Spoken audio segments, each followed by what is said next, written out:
mas essa cidade é tão imensa. Não seja um nome, e como lhe chamar? Linda garota, eu te Berlim. Linda garota, eu te Berlim.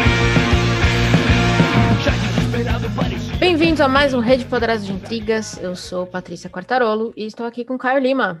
E aí, Pati? E aí, tudo bem? Cara, tudo bem com asterisco, mas hoje para falar de coisa boa, então Caramba, um pouquinho mais animado. que golaço. Que golaço. Hoje já tô no pique, já que hoje já quase teve prisão na CPI. O bagulho tá doido, tá doido. Tô com adrenalina no corpo. Barraco. É bom, você se anima com o barraco alheio, eu gosto. Estamos na mesma linha. Pra gente chegar nessa HQ que a gente vai conversar hoje, eu acho que é a primeira HQ que a gente discute aqui, né? Cara, de cabeça, sim. Sim. Tô achando que é. Mas a gente chegou nela com... Você veio num episódio, num BO, falou que era um lançamento que você tava muito de olho, tava muito a fim de ler. Aí já vendeu pra mim também, já fiquei com a orelhinhas em pé, bateu a feira da Unesp, e aí a gente foi lá na Veneta e fizemos um estrago. Cara, tipo, a galera que já ouve há um pouco mais de tempo sabe que eu não sou o cara das HQs, né? Eu li muita revista em quadrinho, principalmente DC e Marvel quando criança e adolescente, mas depois eu fui meio que largando de mão, só que por algum motivo eu bati no site da Veneta, eu acho que foi vendo a lista da Unesp que eles forneceram, e vi o Berlim, li a sinopse, dei uma rápida pesquisada e fiquei vidrado. E no terceiro ou quarto dia de feira, a Veneta colocou esse lançamento com 50% de desconto também. Aí eu já atuei como diabinho ali, né? Pois é. Um demônio do meu cartão de crédito é o Caio Lima. Basicamente sou eu que tô por trás também do Left Bank, que é o banco da esquerda. Left Bank. Muito bem. A esquerda agora tem banco. Aí. Então hoje, vamos lá. Hoje a gente vai falar sobre HQ Berlim, um trabalho impressionante do Jason Lutz. Levou 20 anos para ser feito. Saiu aqui no Brasil, como o Caio falou, pela editora Veneta. Acabou de sair, tá fresquinho, com tradução do Alexandre Boyd. Caio, conta pra gente então, o que é Berlim? Por que chamou sua atenção? Cara, Berlim é uma obra que se inicia, obviamente, na cidade de Berlim, no ano de 1928, quando dá-se ali os sinais claros da ascensão fascista no país alemão. Me chamou a atenção, primeiro, porque o centro da história se passa pelo jornalismo, né? Talvez o que nós possamos colocar como protagonista da história, apesar de ser uma história bem difusa, é o Kurt, que é um jornalista, e a outra protagonista, a Marty, que é uma mulher do interior que vai a Berlim para fazer um curso de artes, mas acaba se jogando na efervescência da cidade e se debatendo com suas qualidades e todo o seu arrojo primeiro, mas depois com a realidade que se colocava a olhos nus, né? A realidade extremamente violenta que a gente sabe no que deu. E tendo esse período, levando-se em conta os personagens comuns, né? A gente não está falando de grandes personalidades, a gente está falando de personagens do dia a dia. Eu achei muito interessante ver essa ascensão nazista ser contada através dessas pessoas e desses tantos núcleos que o Jason Lutz se propôs a trabalhar. Eu acho que a vida, ela acontece nas pequenas coisas, né? É um papo de coach, mas é o que é. A vida acontece no dia a dia, sabe qual é? Não foi o cara simplesmente dando a ordem e tudo conglomerou, o universo inteiro se juntou. as coisas foram acontecendo até que aquela ordem fosse dada. E isso nunca é também só um feito do destino, né? Tudo isso é uma arquitetura. Eu acho que o Jason Lutz consegue mostrar isso muito bem. E, cara, minha primeira impressão, a impressão de capa, foi a melhor possível e superou as minhas expectativas ao final. Então foi um baita golaço. Eu concordo demais, assim. Eu também. Eu comprei muito baseado só no que você falou. Eu nem pesquisei nada sobre. Eu falei, cara, vamos ler e vamos ver no que dá. Eu tava afim de ler um quadrinho mesmo. Falei, aqui tem tudo que eu gosto. História, um quadrinho que fala de uma cidade que me interessa muito, né? Que tem uma história muito, muito interessante por si só. E de um período histórico que é fascinante. Por mais que a gente saiba a merda que deu, é fascinante a gente ver a ascensão nazista e o quão natural foi. Eu acho que é essa a principal... A questão é, se você estava prestando atenção, como o Kurt, você estava preocupado. Se você não estava prestando atenção, como a amiga dele que adorava uma balada, você estava de boa. É o famoso... Eu achei muito interessante os núcleos que ele coloca e cada personagem representando partes diferentes, né, da sociedade. Acho que a gente pode dizer isso. Então tinha as partes mais engajadas, as partes menos engajadas. Berlim era uma explosão de arte na época.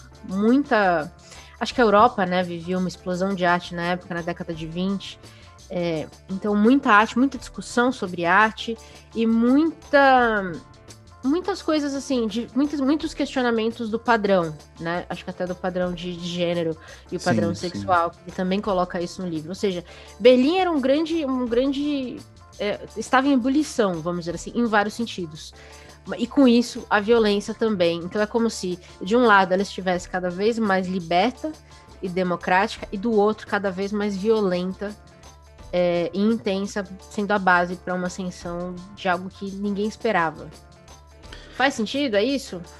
Faz. Quando a gente pega a história, né, e a gente começa a destrinchar, o que eu acho muito interessante como apresentação de argumento para essa HQ, né, esse trabalho de reconstituição histórica, é justamente tentar retratar o clima daquele pós-Primeira Guerra, pré-ascensão do nazismo. Porque foi um período muito curto, digamos que foi de 1919 a 1900, oficialmente até 1931. Então foram 12 anos de República de Weimar, né? E ela começa a partir da ideia de que era possível aliar-se a um estado de bem-estar social, digamos assim, com uma progressiva diversidade das formas de se viver, ao passo de que toda a parte econômica, toda a parte pragmática da sociedade, digamos assim, continuaria sua evolução em busca da reconstituição alemã, sem se levar em conta os conflitos de interesses entre classes propriamente ditas. Então se vivia essa questão, eu acho que fica muito... Acho que é muito interessante os paralelos que são criados, que a ex-namorada do Kurt, ela é uma baita boêmia e socialite, né? Ela é muito rica e gosta de viver na noite. E ao passo que no ano de 1928 era isso. Ao passo que em 1929 você tem a quebra da Bolsa de Nova York, o mundo inteiro em crise, pá. Ela vai se tornando cada vez mais pragmática. E toda a questão comportamental, a liberdade dela como mulher, de ficar com quem ela quisesse, de fazer as festas, de ter toda essa coisa, ela foi se tornando cada vez mais escusa e tratada cada vez mais como um guilty pleasure, assim, mas bem guilty mesmo. Tipo, muito escondido. E cada vez mais insano, né? Era tipo um clube estilo Marquês de Sade, ou de Sade, agora eu perdi. Mas enfim, era uma parada bem punk. Então, a gente vê nessa construção do Lutz como como crises e a não interrupção desses pensamentos todos foram afetando as pessoas das mais diversas classes e ordenações, né, políticas e tal, e foi sendo inevitável não reproduzir certos tipos de padrões no dia a dia, né? Tipo, esses espectros foram ficando cada vez mais fechados até você chegar no argumento, tipo, final mesmo, de você ter um partido nazista que se levanta forte, imperioso, independente de quais forças ali estivessem tentando contê-lo. Ele já estava acima de qualquer coisa. Eu acho isso muito, muito foda, assim, tipo, ninguém passa ileso. Ninguém passa ileso. As transformações são gradativas, apesar de serem muito rápidas, e atingem absolutamente a todo mundo, sem exceção. Acho que uma coisa que ele fez muito bem é mostrar quantas Berlins existia, né? Porque ao mesmo tempo que a gente tem a Boêmia, a gente tem o Kant trabalhando, a gente tem o movimento socialista se mexendo, a gente também tem uma parte da população passando fome, vivendo numa pobreza extrema, e a gente tem as pessoas ressentidas com o rei que abdicou, né, culpando ele por alguns dos problemas. E aí entra o principal argumento, talvez, não sei se eu posso dizer o principal, mas um grande argumento nazista que era tentamos e não deu certo, tentamos a monarquia e não deu certo, tá na hora de alguma outra coisa, basicamente. Então eu acho que ele faz isso de uma maneira tão natural que você sente o movimento desses núcleos, vamos chamar de núcleos, acho que é uma boa palavra, mas você sente o movimento dessas pessoas, né, e por que elas tomam as decisões que elas tomam, como elas são afetadas, é incrivelmente bem escrito. Incrivelmente bem escrito. É muito justificável quando você vê a menina que tá passando fome, perde a mãe, se revoltar e roubar. Ou você vê... Mesmo o pai que tá com o filho passando fome, é difícil você não entender que a violência pra ele se torna a resposta. Sabe? Sim. E o Lutz faz isso de uma maneira que, assim, eu não sinto que ele julgou nenhum dos personagens dele. Ele deixou isso pro leitor entender que não existia uma resposta fácil ou simples naquele momento. Acho que as pessoas estavam presas já no que ia acontecer, sabe? Eu acho que a grande questão que o Jason Lutz deixa nesse ponto é que algumas coisas elas não podem ser deixadas se criar, sacou? Uhum. A partir do momento que você deixa que elas se criem, não tem como voltar atrás.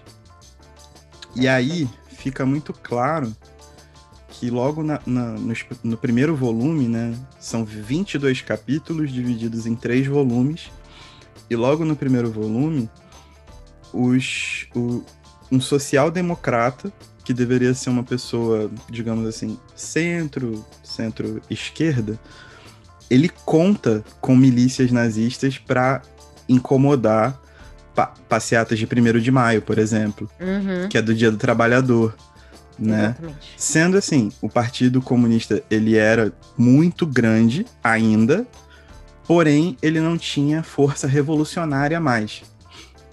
Ele até aspirava e fez, né, principalmente da Rosa Luxemburgo e do Karl Liebknecht, 2 mártires, porque foram, com auxílio, inclusive, da social-democracia alemã. Porém, a partir da perda dos dois, meio que perdeu aquela grande plataforma, né, que daria força, o pensamento revolucionário por si só, para a tomada de poder.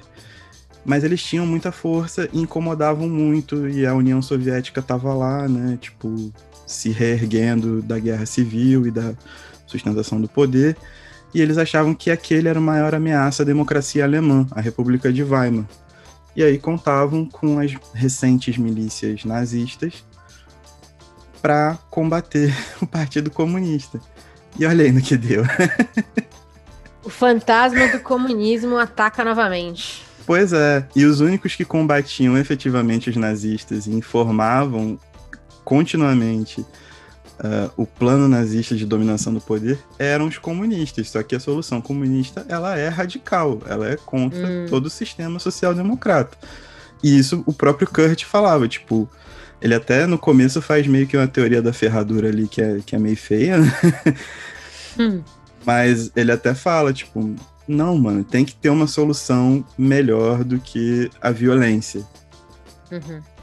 Só que é aquela parada, depois que você deixa um lado se criar, você não consegue, tá ligado? Responder, você não consegue, você tem que se defender. E, infelizmente, né, aconteceu o que aconteceu. A história tá aí.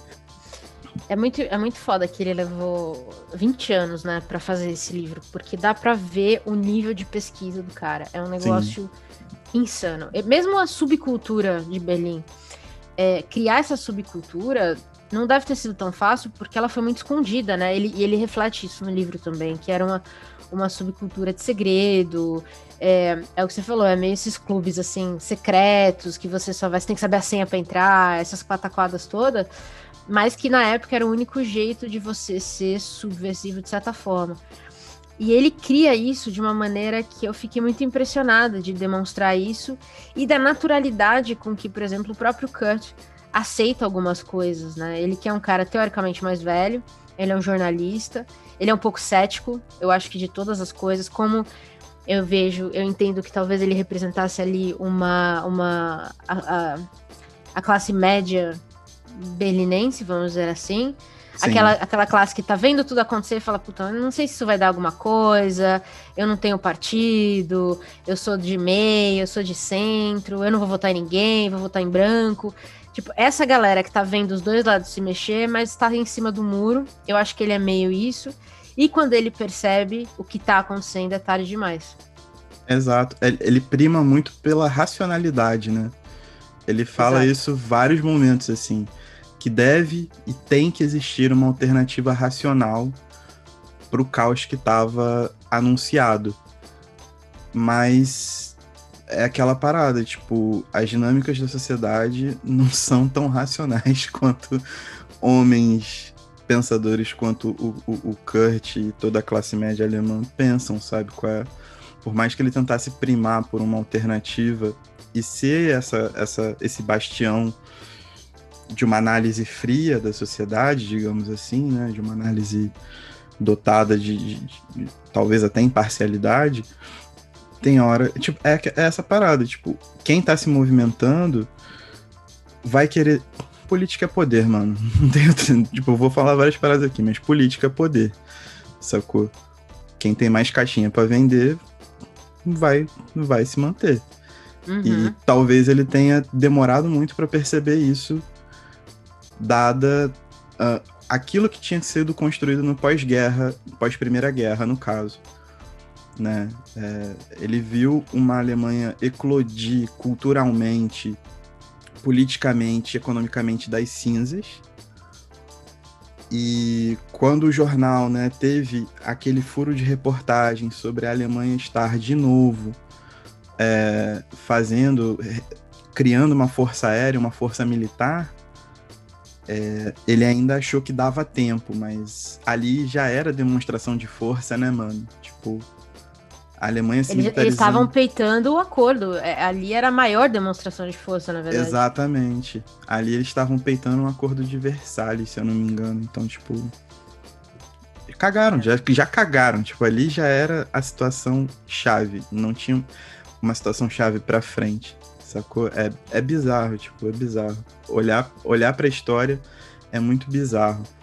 E sobre a pesquisa que ele teve que fazer, ele teve o auxílio muito grande de uma das obras mais icônicas alemãs do século XX, mas me permito falar que é uma das obras mais icônicas do século XX, que é o Berlin Alexanderplatz, do Alfred Döblin, que é um livraço, editado aqui pela Martins Fontes, e também teve uma minissérie do Fassbinder, que é um dos maiores cineastas alemães, de mesmo nome, Berlin Alexanderplatz, que vale a pena, em geral, ler e assistir os dois, porque ambos são excelentes.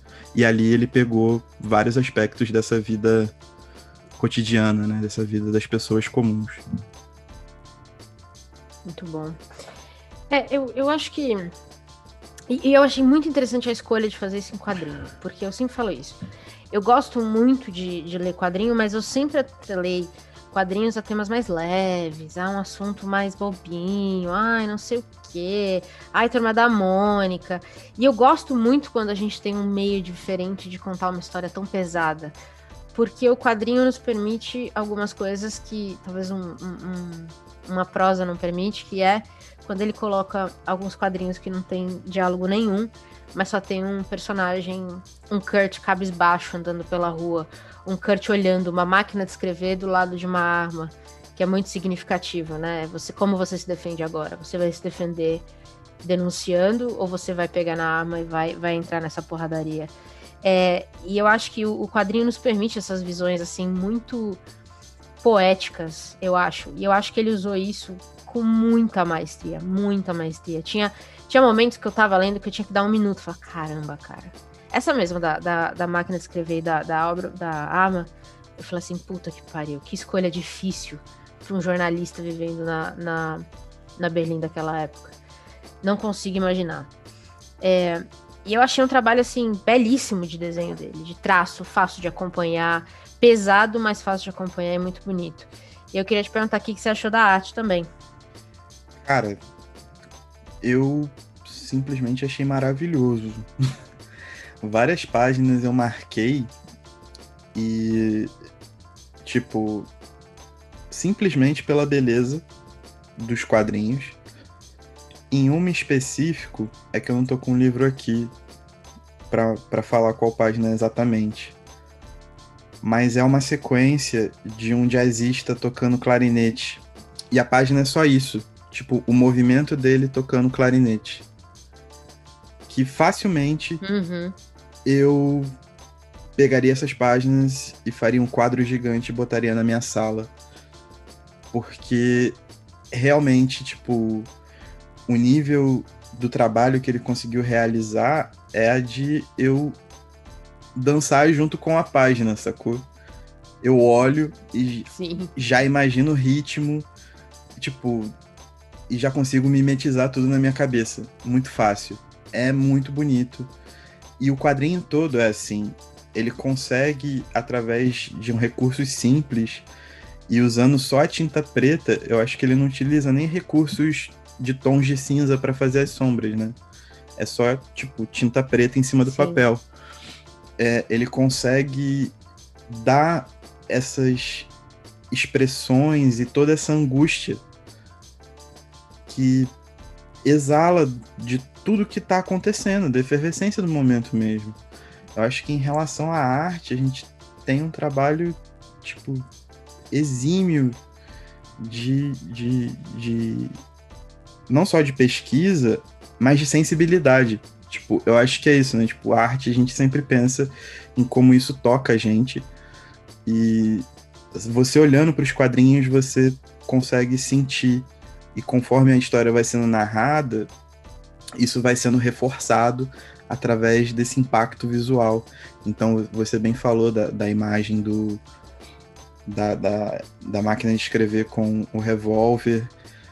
Tem a imagem, por exemplo, do atentado nazista, a passeata do 1º de maio, que é muito forte, sabe? Tipo, quando uma das personagens acaba sendo baleada. Vou tentar não dar spoilers aqui, porque pra você ver quanto eu gostei, eu não quero dar spoiler, eu quero que todo mundo compre e leia a parada, porque é um momento muito importante do livro.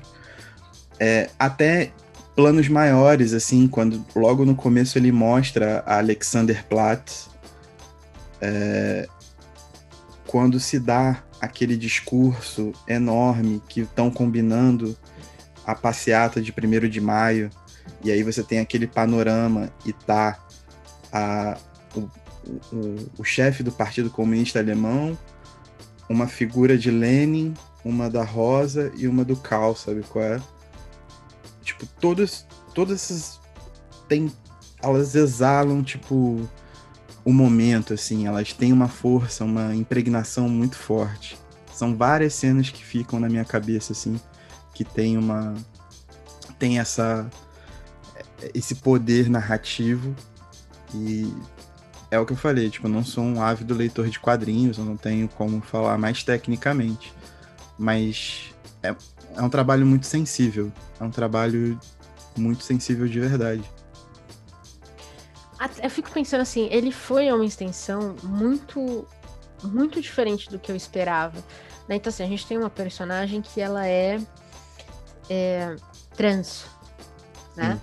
E toda vez que ela aparece, ela tá vestida de homem, né? Ela é mulher, mas ela se reconhece como homem, ela quer ser tratada como homem. Apesar de usar o nome Ana. Uhum. E eu lembro que a primeira vez que ela se apresentou, ela falou, oi, eu sou Ana. Eu falei assim, não, peraí, eu acho que traduziram errado o nome. Porque ele desenha como um homem. E assim, é muita delicadeza no sentido de, se essa personagem aqui se entende como um homem, tudo que tem a ver com ela é exatamente assim que ele desenhou. Até pro leitor não existe dúvida, sabe? Sim. Você não vê aquela personagem como qualquer outra coisa. E eu achei isso muito, muito bonito, né? Ainda mais porque a gente tem falado muito mais de identidade, de tudo mais, de como ele respeita cada momento dos personagens. São fictícios, né? Esses personagens são inspirados em histórias reais, alguns, mas são em grande parte fictícios. Mas como ele criou personagens que ele tenta trazer ali a diversidade de Berlim de uma forma totalmente inesperada, porque eu definitivamente não esperava encontrar uma personagem assim no livro. Eu achei lindo. É algo pequeno, sabe? É algo muito simples, mas ainda assim é muito bem feito. E o mais importante é que ele também não comete o erro de, assim, colocar um discurso atual no passado, né? Não comete um anacronismo. Exatamente. Ele consegue recriar o ambiente para Ana se desenvolver,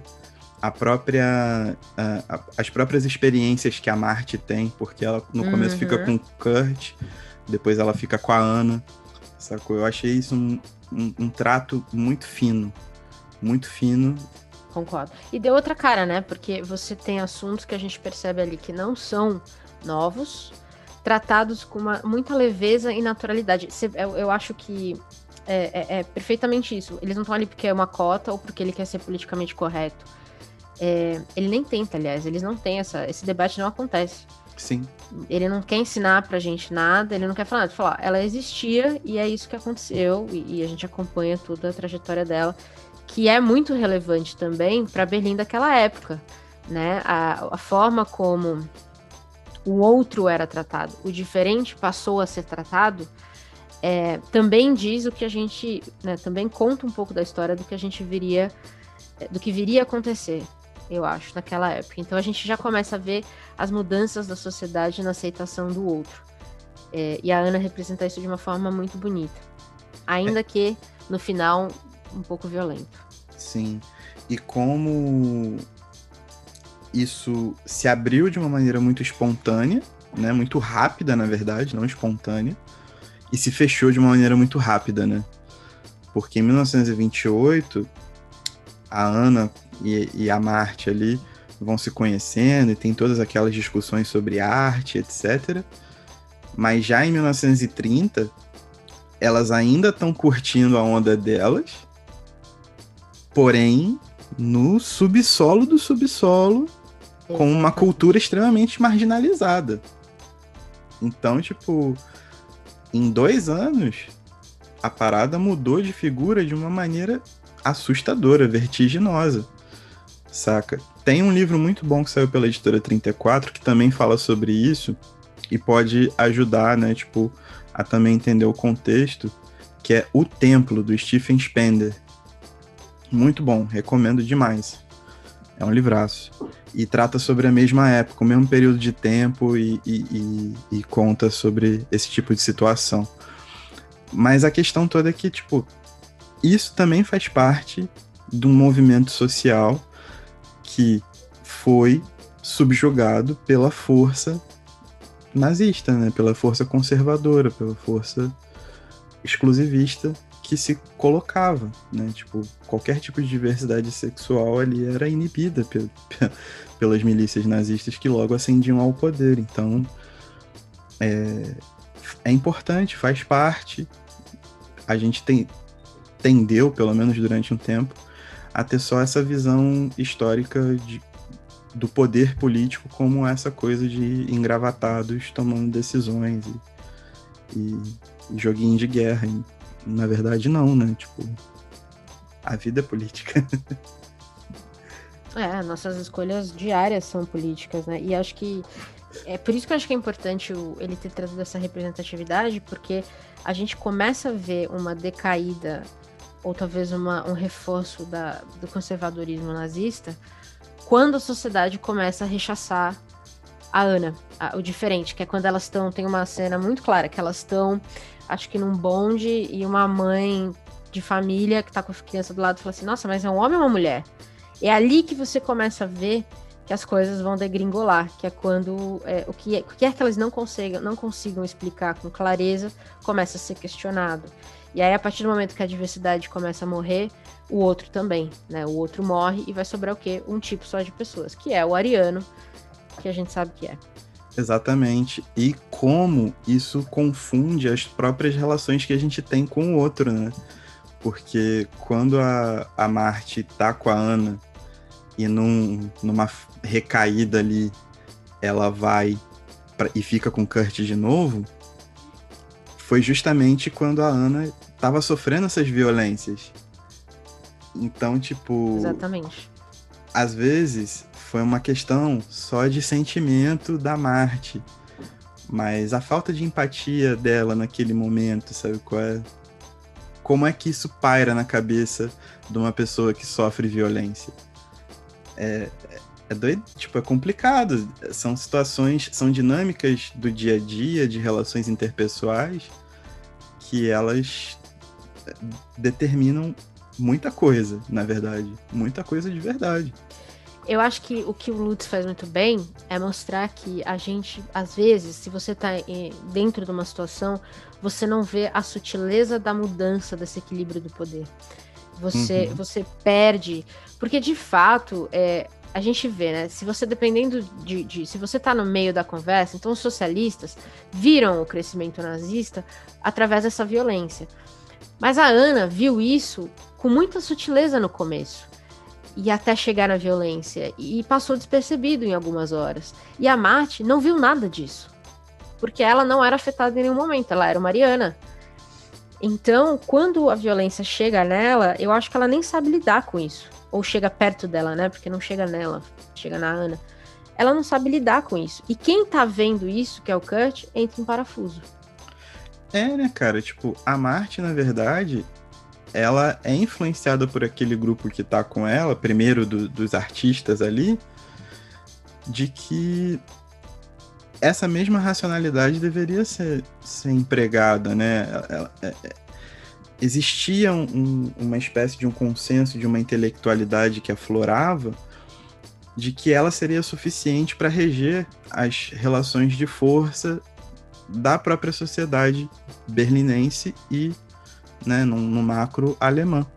Então as coisas estavam florescendo e aquilo ali era suficiente e não chegava o embate porque eles estavam fora do embate.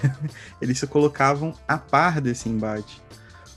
A Ana foi sofrer a violência justamente por uma questão de não aceitarem a pessoa Ana, né? Ela não ser reconhecida como uma pessoa legítima dentro da ordem que estava tomando o poder.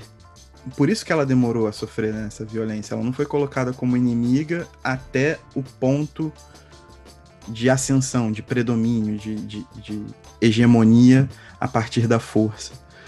E a Marty, ela simplesmente voltou pro interior, voltou pra fazenda. Exato. Tipo, ai, tá chato aqui, que nossa, que saco, vou embora. Beleza, acabou, a vida dela voltou ao normal. Ela ia ouvir umas abobrinhas do pai e da mãe, tipo... A Alemanha tá perdida, que não sei o quê. Mas ela ia manter a vida dela ali, numa boa, tranquilo, calmo, sossegado. filha de militar, né? É, militar aposentado já, né? Então, tipo, recebia pensão, essas paradas, assim.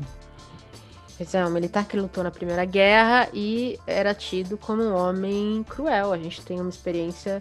Ela teve uma experiência de rejeição, que é quando ela chega naquela... não é um albergue bem aquilo, eu não lembro a palavra, mas ela chega na Uma casa... república. Isso. E uma das pessoas ali, um dos homens que trabalham ali, reconhece o sobrenome dela e logo liga ela ao pai. E ele lutou com o pai dela. E aí ele conta histórias terríveis sobre quem o pai dela foi na guerra. É talvez a primeira e única experiência que ela tem de enfrentar o que é uma violência, assim, eu acho. Mas ela rapidamente se mudou, né? Ela pôde se mudar. Ela supera, exato. Ela sai, ela tem a liberdade de sair das situações de violência. Ao contrário das pessoas que estão ao redor dela, que se você está... O Kurt, por exemplo, ele não passa por nenhuma violência em nenhum momento, mas o que acontece é, ele vê aquilo e aquilo afeta ele de uma maneira forte. Podemos dizer isso? Sim, é porque o trabalho dele era justamente prevenir as pessoas dessa violência, né? Eu acho que ele se sente muito impotente porque ele viu que o esforço dele colocou todo o trabalho de vida dele numa situação de inação, na verdade, né? Porque na hora do vamos ver, valeu do quê? Valeu de nada. Eu acho que ele vai vendo esse circo fechando e os ideais republicanos e democráticos sendo abolidos de uma forma, né, extremamente grave e urgente por parte das milícias nazistas. E ele vai vendo que todo o trabalho dele, que prezava por uma racionalidade, um equilíbrio, ideais republicanos e democráticos, e, sabe, modernidade, progresso, tudo isso foi derrubado, tipo, foi feito de ruína. Então ele meio que parece que se depara com esse beco sem saída, assim, tipo, pô, trabalhei a minha vida inteira achando que tava certo, tava lutando por um sonho e fazendo meu trabalho com o máximo de isenção e de honestidade possível, e no fim das contas isso não evitou uma catástrofe. E de novo, eu acho que o Kurt é muito bem retratado. Eu acho que talvez... Bom, ele é um dos personagens principais, talvez o maior. E eu achei também, acho que o comentário que você fez no começo de que chamou a atenção isso ser retratado do ponto de vista de um jornalista, eu acho que faz uma diferença muito grande. Porque eu já ouvi muitas pessoas falarem, quando fala de Primeira Guerra e tudo mais, de que as pessoas não sabiam. Ninguém sabia que ia dar naquilo. Mas a verdade é que já se sabia que a coisa ia ser muito feia. O que talvez não se podia imaginar eram 6 milhões de mortos num campo de concentração. Mas a gente sabia que ia ser, ou já se sabia que iam ser anos violentos. Porque isso já estava claro na forma como o nazismo ia se conduzindo na sociedade. Era um discurso violento. Eram ações violentas de grupos defendidos pelos nazistas. Isso já estava dado. E eu acho que o Lutz não tira isso, ele joga isso no meio e fala assim, ó, tá aqui, ó, tava tudo acontecendo e todo mundo viu. O Mein Kampf já estava escrito. Com esse documento, que é a carta magna do nazismo, é a bíblia do nazismo, escrito, não tinha como não saber o que ia acontecer. Sacou? Não tem como dar essa desculpa. Por mais que retratem o nazismo como um fenômeno, né, de vigor inigualável que assolou a Europa como um meteoro, a gente sabe que não foi um meteoro. O nazismo foi construído, inclusive com participação de heróis da Primeira Guerra, né? Porque exatamente. Quem coloca o Hitler como chanceler foi um dos principais generais da Alemanha na Primeira Guerra, que era o primeiro-ministro alemão à época. Eu esqueci o nome dele no momento, mas exatamente, tipo, acho que um dos 2 momentos que o Hitler aparece, que é quando ele assina para ser o chanceler alemão. Então, tipo, Os movimentos estavam ali, os movimentos aconteceram por vias democráticas, Foi. né? Isso é inegável. E os documentos estavam... Tipo, isso foi documentado historicamente, né? O Mein Kampf, que é o maior documento que a gente pode ter sobre a ideologia nazista, estava ali, né? Ideologias racistas estavam ali, né? O racismo biológico, que à época estava pipocando, estava ali, defendido por N filósofos, biólogos, etc. Então, é um exercício, acho que Berlim é esse exercício de lembrar de que, tipo, existe documento e a gente tem que recorrer aos documentos porque eles vão mostrar a construção. Acho que um dos grandes bens da humanidade é que ela aprendeu a documentar bastante coisa, pelo menos nos últimos 200 anos. A gente tem que procurar isso. Aliás, o fato de Hitler aparecer pouquíssimas vezes, e o nome dele aparecer pouquíssimas vezes, eu também acho muito significativo. Porque a gente atrela naturalmente, né, o nazismo ao Hitler, e tem um motivo, ele se tornou o grande precursor disso. Mas o nazismo foi uma construção ideológica, não foi ele que chegou e falou, agora existe o nazismo. E a sociedade já estava caminhando para essa ideologia mais violenta do pós-guerra, do pós-primeira guerra, justamente porque eles estavam putos por terem perdido. Tem uma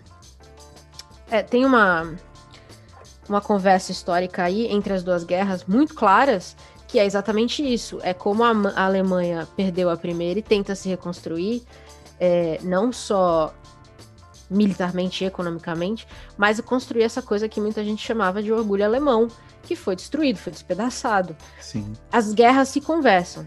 O Hitler não estava na Primeira Guerra. Ele acho que ele lutou em algumas coisas, mas ele não era um grande nome da Primeira Guerra. E eu acho que o fato dele aparecer tão pouco aqui, em Berlim, mostra que durante anos o que aconteceu foi ele conseguiu enxergar o que estava ebulindo na sociedade e transformar isso numa ideologia pura política. Mas eu atrevo-me a dizer, e aí, de novo, aí é uma opinião muito pessoal, que se não fosse o Hitler, seria outro cara. Porque a sociedade estava pronta para isso. A sociedade já estava esperando o momento de deixar sair essas asinhas, sabe? Não sei se é muito ousado falar isso, mas enfim. Exatamente. A gente tem que lembrar também que, tipo, na Europa, o preconceito com os judeus não é uma coisa que apareceu com o nazismo. Já existia. Exatamente. Os guetos judeus são famosos pra caramba na literatura, sacou? Se você pega a literatura do fim do século XIX pro começo do século XX, tem muita coisa. Pré-Primeira Guerra mesmo, tem muita coisa. Então já existia, tipo, o preconceito com os judeus, já existia essas questões sobre a superioridade racial, tanto que o Hitler se baseia, isso também está documentado no sistema colonial estadunidense para preparar todo o aparato repressivo dele, sabe qual é? Muita coisa já estava ali em evidência e pululando na sociedade. O que aconteceu é que, primeiro, Hitler também é uma construção, né? Essa ideia de Hitler é uma construção. A gente não pode se permitir cair nesse efeito psicologizante de um facínora que simplesmente era maluco e conseguiu conquistar a todos. Acho que todos os documentos históricos sérios comprovam exatamente o contrário. Hitler não era uma pessoa muito simpática.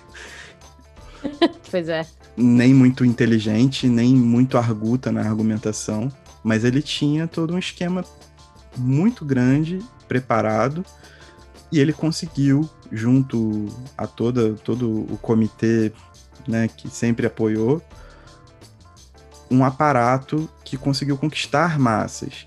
Por exemplo, isso é retratado pelo Lutz de maneira genial. Tem uma parte do livro em que uma cúpula nazista está discutindo, em que eles falam que se apropriaram realmente de pautas do socialismo, inclusive o nacional-socialismo, para poder atrair trabalhadores que estavam desempregados, que estavam em dificuldade, e radicalizar o discurso deles. sabe qual é? Então eles tinham essa visão de se apropriar de temas e tratá-los de maneira radical para o outro lado, para confundir os trabalhadores e depois pegá-los na ferida aberta, no ressentimento, sacou? Então tudo isso é pensado, isso é estruturado, isso é construído, sabe qual é? Isso é um plano, isso não é uma parada que simplesmente atingiu. Isso foi sendo fomentado, isso foi crescendo e foi sendo perseguido. E aí a gente pode falar de toda a revolução que o rádio fez à época, de quantos mil jornais diferentes rodavam só em Berlim naquela época, e como todas as vertentes se apoderavam desses jornais para poder fazer propaganda. Tudo, sabe qual é? Tipo, aí são aspectos que, se a gente for ficar debatendo aqui, vai demorar horas. Mas tudo é uma construção, tipo, as paradas estão lá. E hoje a gente consegue acessar isso da forma mais rápida e com a máxima quantidade de material possível, né? A gente tem esse recurso. Então não dá para acreditar e colocar isso numa questão patológica, simplesmente, sabe? O cara era um maníaco, foi lá e fez tudo. Não, assim, do nada acordei, tinha nazismo e agora meu Deus, isso não acontece. Acordei, puf, todo mundo é nazista. Não acontece. Outra coisa importante que ele coloca aqui e vale a pena reforçar é o apoio das elites à política nazista. Sim. As elites que estavam completamente afastadas da violência, né? Elas não estavam na rua no momento do pega pra capar, mas que aceitaram a ideologia nazista com muita facilidade, porque reforçava o papel delas na sociedade. Então ele coloca isso aqui também, eu acho que de uma forma muito natural, que é quando a amante a amiga do Kurt fala assim, eu vou fazer um fundraising, vou levantar uns fundos para Hitler, vai ser maravilhoso, vem vocês também, como se fosse nada, assim, como se fosse só um jantarzinho legal com os melhores amigos ricos. Ou seja, a elite estava separada da sociedade de uma maneira muito profunda nessa época, bom, acho que no geral, mas nessa época politicamente muito forte. E eu acho que ele também traz esse aspecto aqui muito certo, ou seja, são vários pilares que sustentavam o nazismo. Não era, de maneira nenhuma, a existência de um único homem. Tanto que o nazismo existe até hoje. Exatamente.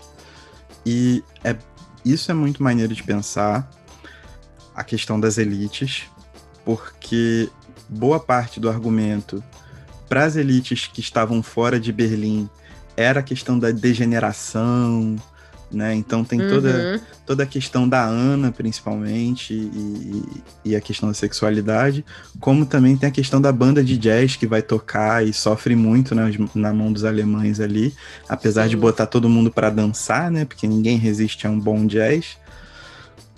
Mas na hora de tratar os caras como gente, não tratava.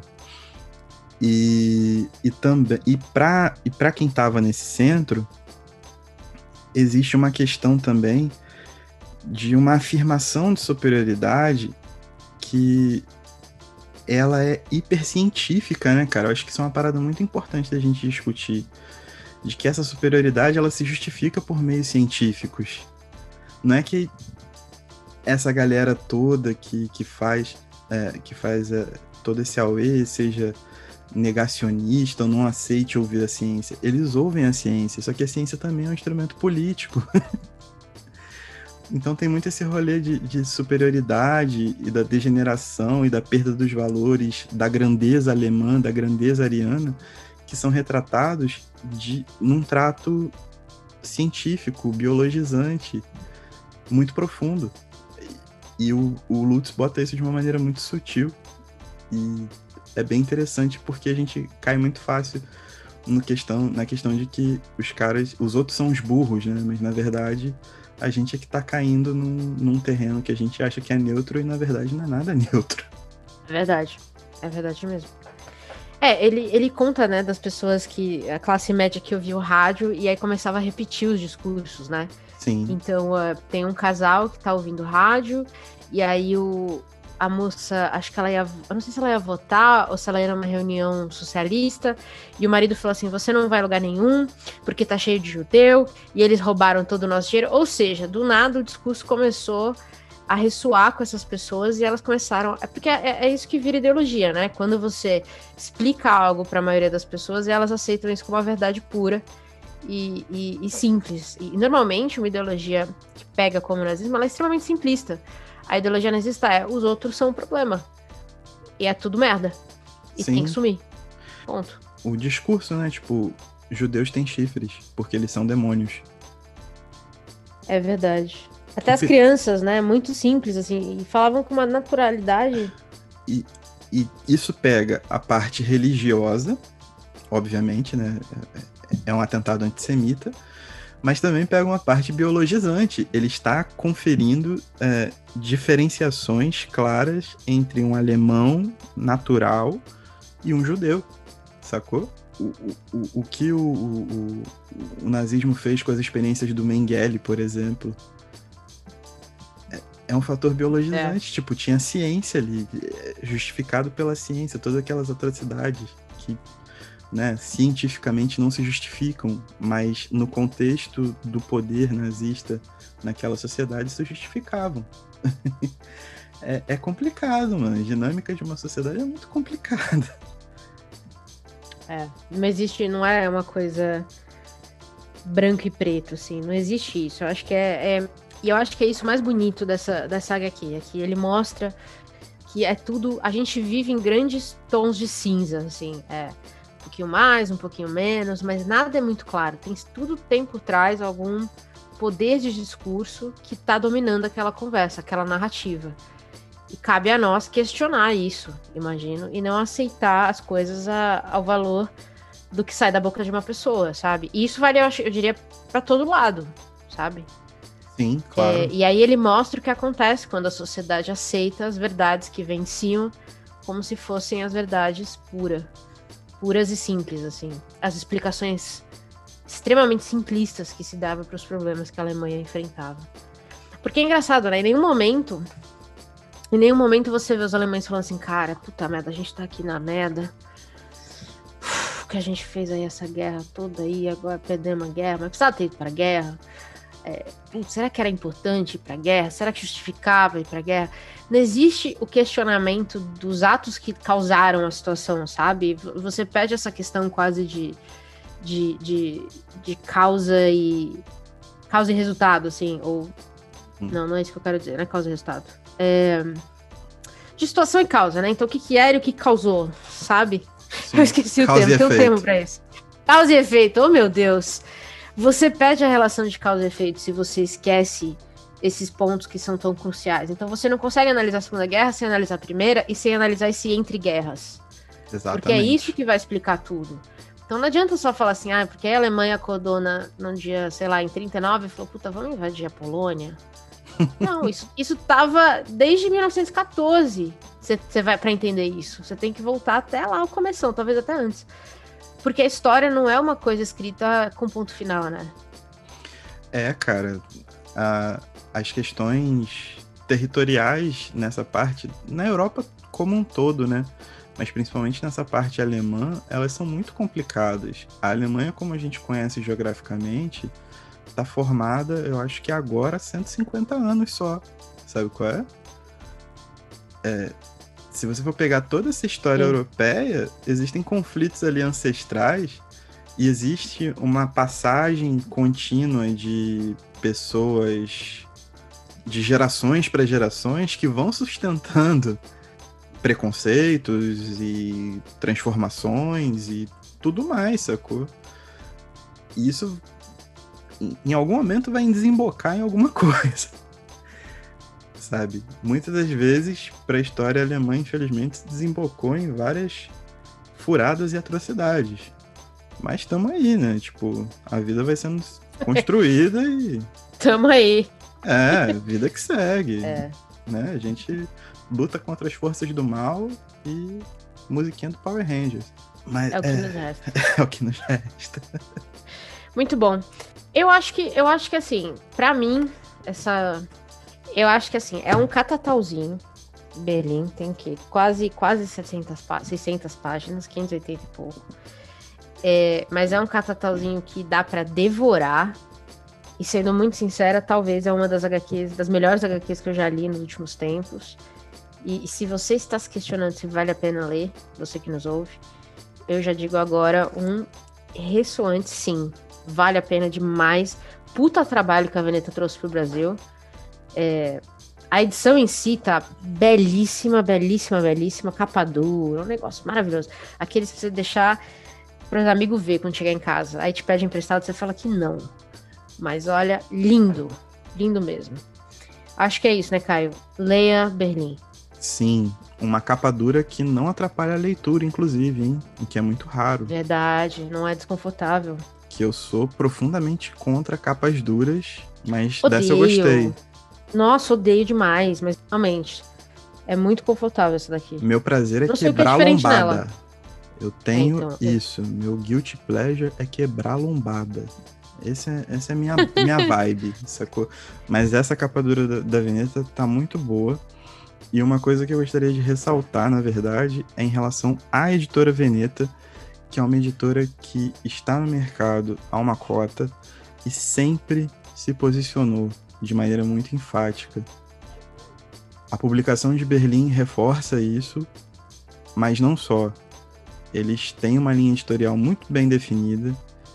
Eles são honestos nas promoções que fazem, isso é muito importante, inclusive, nos dias de hoje. Verdade. E mantém uma coerência com os preços que praticam, o que também está sendo muito importante no dia de hoje. Mas o trabalho editorial da Veneta é muito bonito e merece ser reconhecido, merece ser espalhado por aí. Eles têm um trampo muito bravo como editoras e Berlim é a prova, tipo, uma das provas disso, né?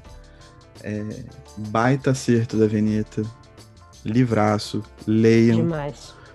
Leiam e assistam Berlim Alexanderplatz e leiam O Templo, que saiu pela editora 34, que são leituras que vão formar esse Berlim pré-guerra e dão muito contexto também. Fica aí, não é BO, mas fica a dica aí. Muito bom. Muito bom. Pra mim tá entregue, eu dou até vontade de ler de novo Berlim, de tão bom que é. Eu fico viajando em várias páginas. Mas eu marquei muita coisa. É muito raro também eu marcar as coisas em HQ, mas eu marquei muita coisa. Muito, muito boa. Coisas que me fizeram pensar bastante. A gente não entrou aqui nessa conversa nos paralelos com o Brasil, mas a gente entende que vocês que nos ouvem já estão cansados nesses 3 anos de entender o nosso posicionamento. Então, assim, pra bom entendedor, Berlim tá dado. Cara. Não vamos nem entrar no detalhe. Eu não vou falar mais nada. Quem lê Berlim vai entender. Quem ouviu a gente vai entender. Tudo que a gente falou aqui tem paralelos muito claros, mas tá dado. Leia Berlim, leia jornais, assista a CPI e é isso. É isso aí. Bom, então é isso. Tá entregue? Tá super entregue, Paty. E tchau. Tchau.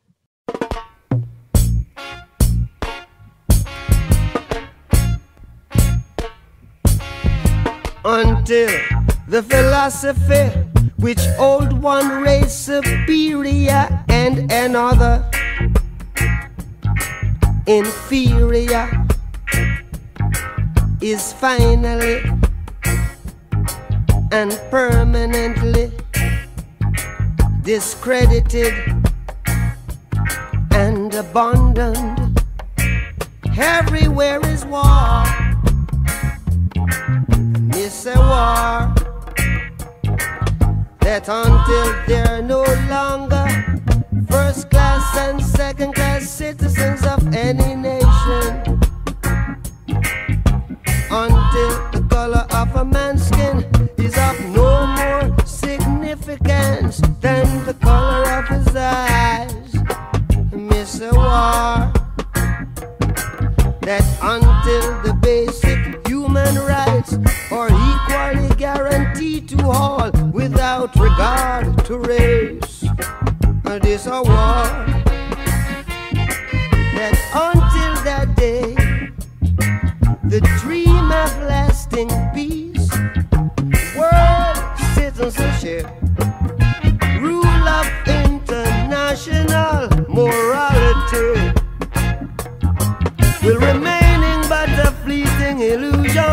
to be pursued but never attained.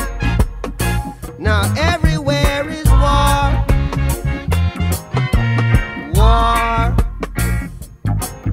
and until the ignoble and unhappy regime that hold our brothers in Angola, in Mozambique, South Africa, subhuman bondage have been toppled, totally destroyed. Well, everywhere is war. Me say war. War in the east, war in the west, war up north, war down south, war, war, rumors of a war. And until that day, the African continent will not know peace. We Africans will fight, we find it necessary, and we know we shall win, as we are confident in the victory